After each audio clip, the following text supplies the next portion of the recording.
ऊस तोड मजुरांचा बीड जिल्हा हमेशाच चर्चेत का असतो तर या ठिकाणी पाहू शकता मंडळी, निसर्गसुद्धा शेतकऱ्याला सोडत नाही.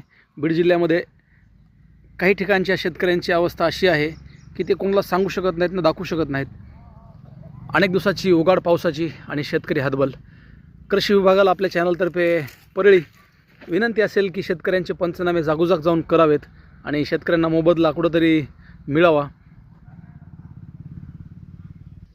जास्त पाऊस झाला तरी नुकसान शेतकऱ्याचं, कमी पाऊस झाला तरी नुकसान शेतकऱ्याचं.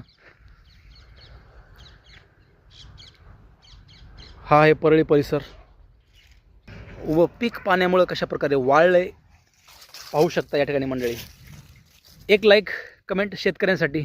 जय जवान जय किसान.